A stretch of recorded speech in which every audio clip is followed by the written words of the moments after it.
First of all, thank you. I want to express our thanks for the second year running to the famous Gazette and radio reporter, Brendan Kelly. Brendan, thank you again for accepting.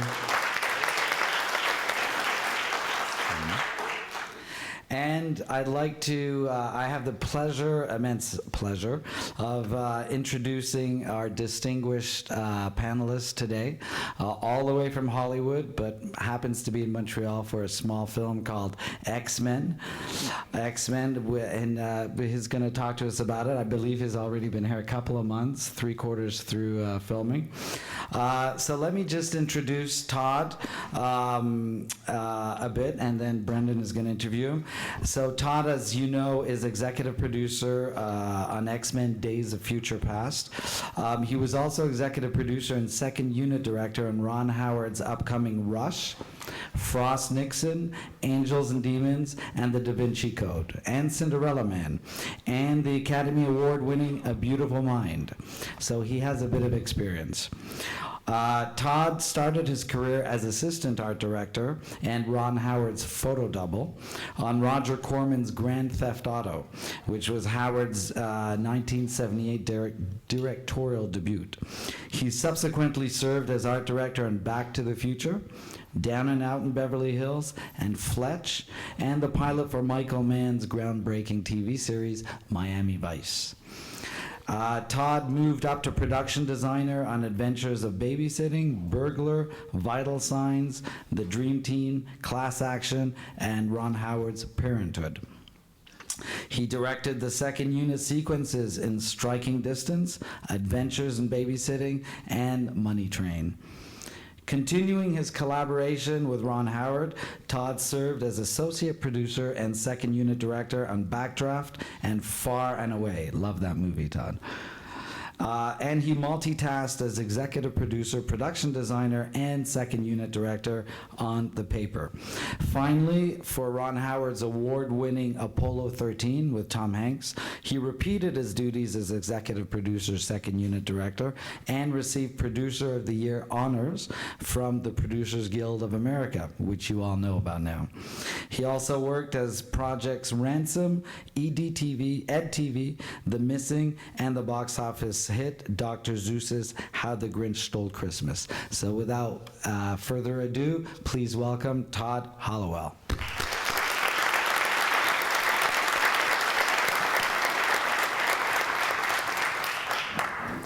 So first I'd like to thank Todd as well for coming in and taking time out of your busy schedule to do this. And I know we're all fascinated by the X-Men series, but I know firstly you guys want to know about my crazy Bixie ride down here to get here on time. It was actually hilarious. I was sure it was at 4:30, and I called Hans at 4 o'clock, and I was at the corner of Atwater and de Maisonneuve. I said, "It is 4:30, right?" And he said, "No, 4:15. So the beauty of the Bixie, it was the quickest way to get across town from Atwater to Barrie and de Maisonneuve for sure. No traffic jams. Just a few near collisions, but I made it in one piece. Have you been able to get on the Bixie yet, Todd? I have. And? With limited success, but yes, it's been good. So just if you could, I mean, without going into all the detail, when we talked briefly this morning, you said it was a bit of a crazy day. You've been here a while. What's happening today that's making your life a little hectic? Well, we're about 3/4 of the way. As of Monday, we'll be 3/4 of the way through photography on X-Men. So all the unresolved issues are now becoming major issues. All the things you've sort of artfully pushed under the rug. Right. Turns out they're still there under the rug. So we're just a little bit of that. They're coming back to haunt you. Yeah, as we sort of see the finish line off in the distance. Yeah. And you said that you were saying you've been here since October, so you've been Yes. in full pre-production. I've been treated to a full winter in Montreal. Yes. Yeah, that's rare actually. The Hollywood guys usually can't take it. How did you survive that? It was a bit of an adjustment. I've never had my car radio freeze before. That was a new experience for me. And how's your winter driving? It's a little spotty. Right. It makes me happy I'm driving a rental car. It's funny because my sister lives in Los Angeles and she grew up here, but it's as if she's forgot how to drive, and every time she comes here she's shocked by all this white stuff on the ground. It's an acquired skill. Unfortunately, you can't ride the Bixies in the winter, so you're stuck with the car. But what about your experience here? You're already a couple of months into the shoot. Yeah. What's it?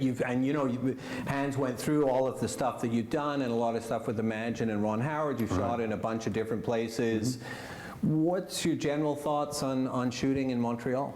Well, let's do this. Let me tell you what I really enjoy about Montreal, Sure. and maybe a few things I don't enjoy quite so much. Yeah, we'd love to hear that. I'm sure Hans wants to start with the negative, but we'll... Well, the things I like about filming in Montreal, Garde-Manger, Le Bremner, Le Chef, Chien Fumé, Damas, Bottega, Hamburger, Chez l'Épicier, Miloche, Daema, Le Filet, Joe Beef. I think you get the Right, yes. the idea. Yeah. A lot of the stuff was filmed in these restaurants, obviously.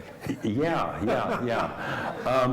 But no, some of the things I really do like about filming in Montreal, I love the whole concept of unit in terms of production. It's something that doesn't exist, as far as I know, anywhere else in the world.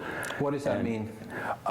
Unit is a sort of department that covers, for me, a very strange combination of loose ends. And it's really brilliant. They cover things that ordinarily would fall to the assistant directors or transportation or props, all sorts of extraneous, bothersome things that are handled beautifully and seamlessly here. And it's a system I really wish they had elsewhere. It really works nicely. The other thing I like working here that I've noticed is that there's a very real work ethic that feels kind of European, right, compared to a lot of work situations in the United States, where the people, crew people, everybody involved in the filmmaking process seem to be striking a really healthy balance between work and having an actual life. Right. And it's something I really appreciate. The balance seems to be really good here. There's a very strong work ethic, in the workplace, but it's very clear that when work is done, everybody just wants to go home to their families. They're not trying to drag anything out longer than it needs to be, and so it's something it's something we all sort of in the film industry, I think, look for, given the number of hours you spend. How do you balance that against having any kind of family life, any kind of personal life?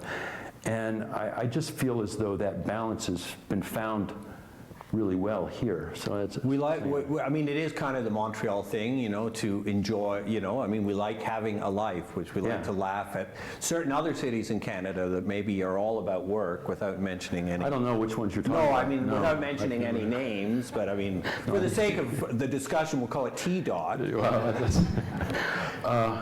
the other thing that I found as part of my experience here is very reasonable and rational union reps. And in every case, for me in dealing with 667 camera, 514 in the IA, ACTRA, I found that the negotiations that I need to go through with those groups, which often can be somewhat acrimonious, they're obviously very much protecting their membership, but at the same time completely willing to consider the unique aspects of the particular film and to try to help in that way as well. So again, I think it's a very healthy balance. I appreciate that. And as well, the level of talent in terms of the actors and even the extras here I found to be really quite extraordinary. We've done very, very well. And so that wasn't an issue? I mean, because honestly, sometimes people say, well, it is an issue in terms of getting English language talent. Was that an issue at all? No. Okay. I mean, look, every film is unique unto itself, certainly, but I've found in our situation, and we have quite a large cast with a very high percentage, I think, local hire. I think it's been, I think it's gone very, very well. I've been very pleased with what we have. What about, it's funny, you know what, I IMDb'd you, of course, and you know, I think it's the first time I noticed this, that it was, all of your titles were in French, and I couldn't even get them in English, and it said there's a new thing on IMDb, which is, it now switches the titles to the language of your country, which I thought was interesting.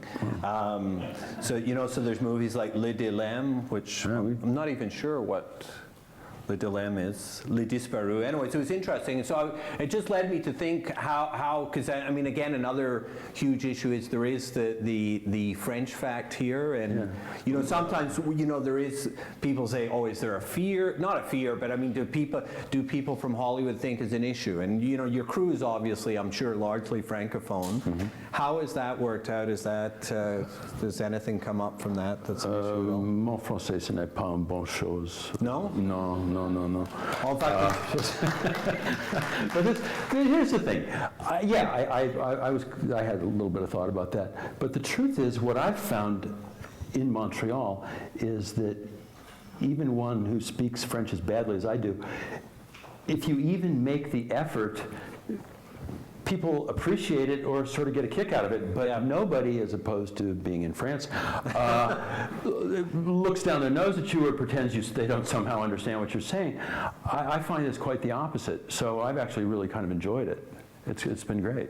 I mean, the good thing with the French on the other side of the Atlantic, at least they look down their noses at everyone outside of Well, there's equality in that, yes. Yeah, but no, I haven't found it to be a so it's not an issue with the crew. I mean, No.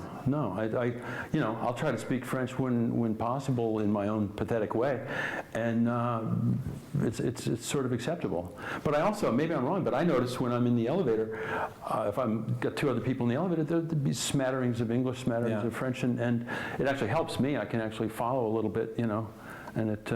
No, I like it. It's good. Is the other thing people say about crews here is, and maybe you were kind of touching on that a bit with that sort of life balancing, that there's a film culture here that, you know, they're steeped in making films and their homegrown culture. I mean, do you see, is that different from working with an American crew? Do they have a different attitude to the filmmaking? No, I don't think so. I mean, there's a, as I said before, there's a really good, strong work ethic and a pride taken in the quality of the work, but no, I don't think it's terribly different. Okay, how about dishing some of the dirt? What's the downside? Well,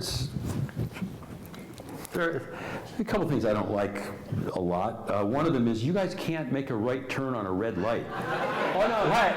It's ridiculous. No, that's it. No, Don't honestly. you have some control over that? No. Well, I could change it in a second if I wanted to. I wish you would. I think you. No, but you know what? Honestly, I don't know. Maybe people disagree here. We're really terrible drivers here. I think it's just as a safety measure. I see, okay. People already run enough red lights. Right. That's one of my principal complaints. Okay. Well, I mean, and I'm sure Hans can bring that up with whoever's the mayor this week. If you would, yeah.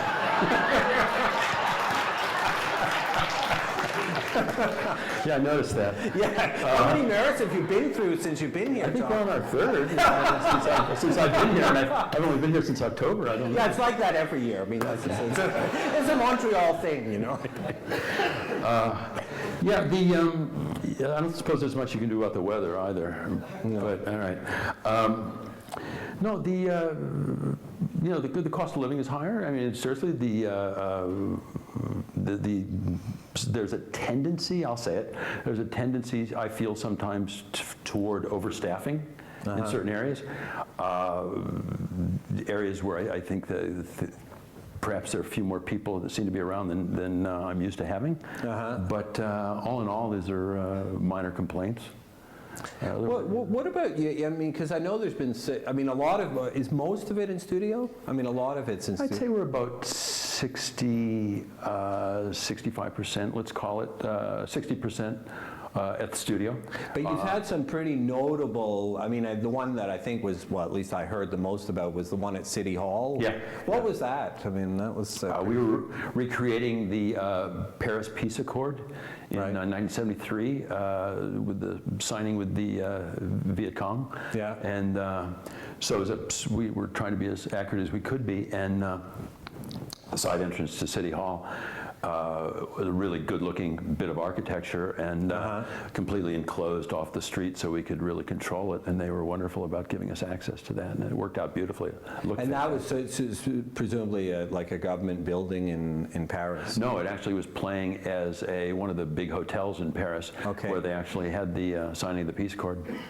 And it was fine, like in terms of getting access to City Hall and stuff? It seemed to be very smooth.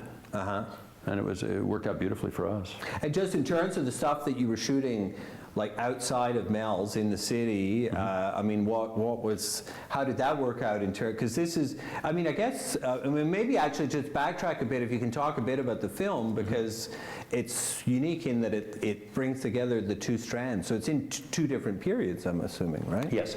It's 1973 and sort of about 10 years into the future. So it actually combines the two casts, the young cast and the older cast, shall we say, and so it jumps between the two time periods. It's really a really great idea for us. And is President Nixon even in there as a character? Is that true? Yes, that's true. Wow. Yeah. Or probably was he in that scene? Was the peace accord scene? Was he in that, or maybe not? No, that was just the exterior with all the dignitaries filing in. And what about in terms of doing like mid-70s and the future and finding places? Everything was. I mean, what was your sense in terms of finding? Oh, I think it's worked out beautifully. It's a great looking film, really good looking film. I think it's been exceptional. And how complex is it? I mean, it must be, as the filmmakers, just to bring together the two different series. How much of a challenge has that been? Well, it's always difficult in scheduling that big a cast.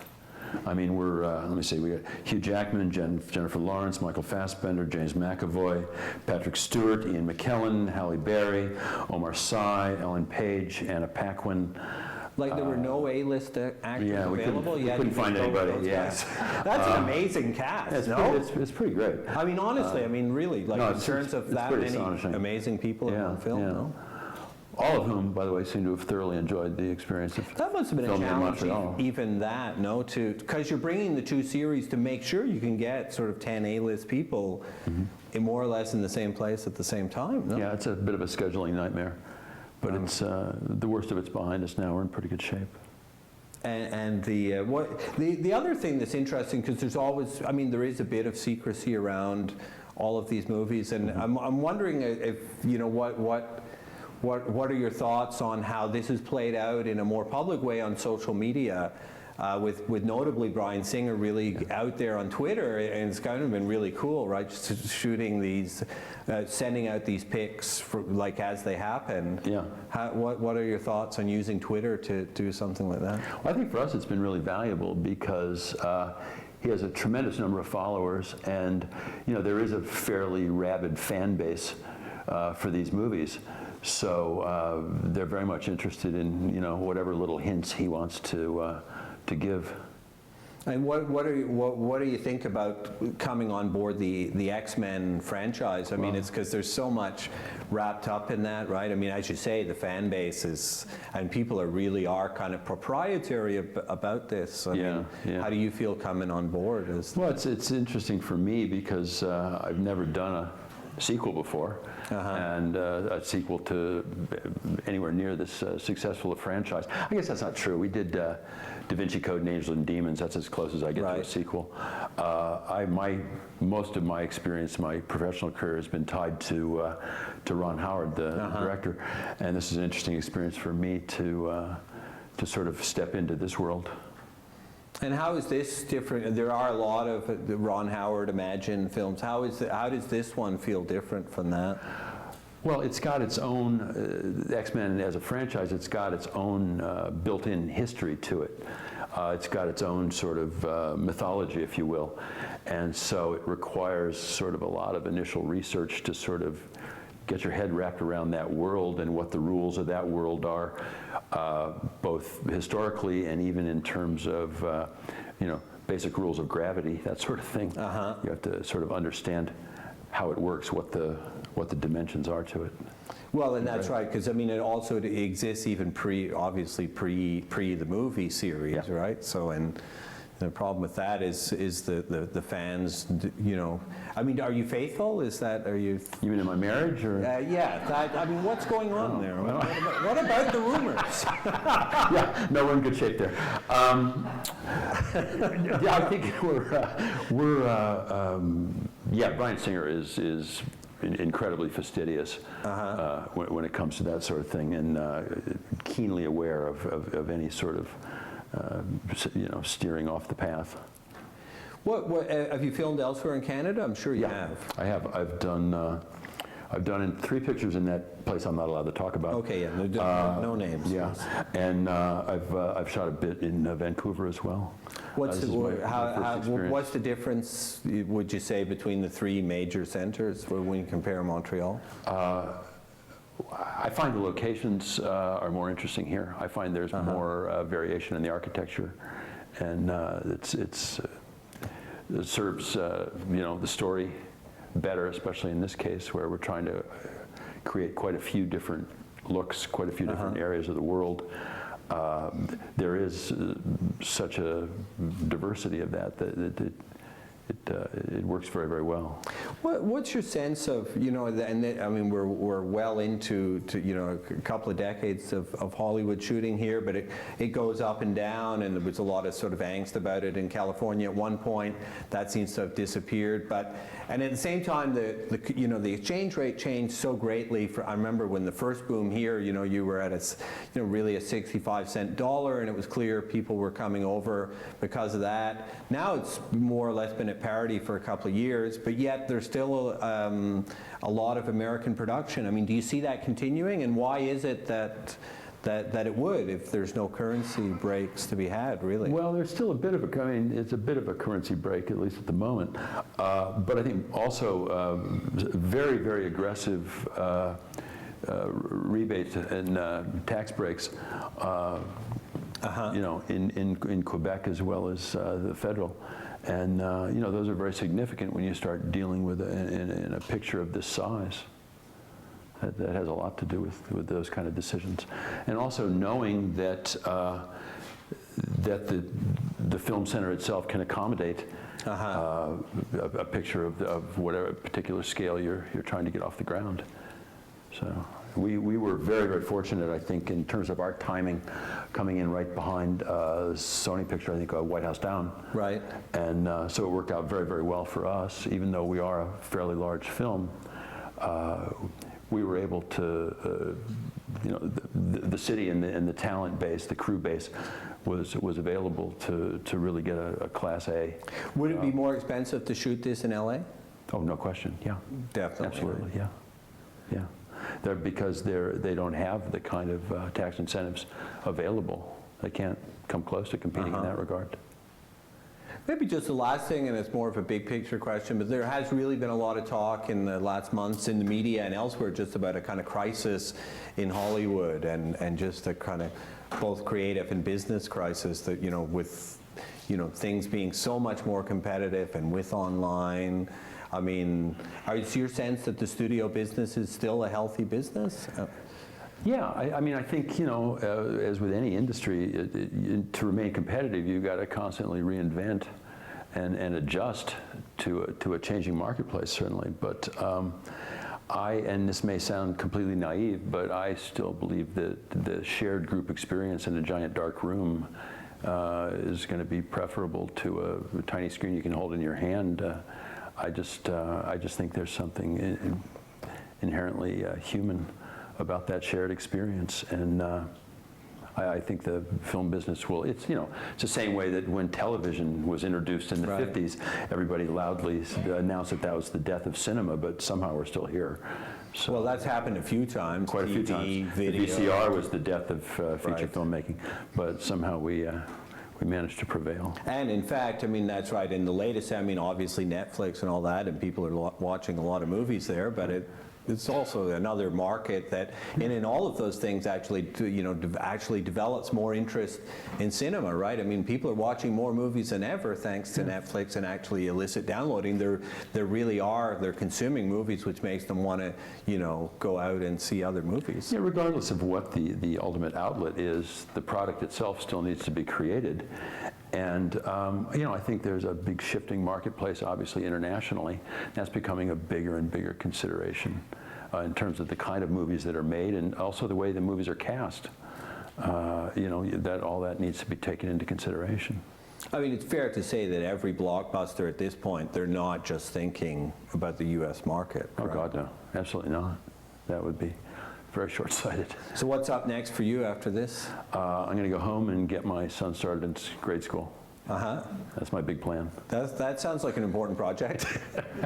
Well, I'd like to thank you again for coming in No, not today, at all. Todd. It's a That was pleasure. great. I usually try and wiggle out of these things, and I was happy to do this because I can honestly say this so far has been just a tremendous filmmaking experience for me being here in Montreal, and I appreciate being invited to be here. So thank you all. Thank you, Todd. Thanks for watching. Take care.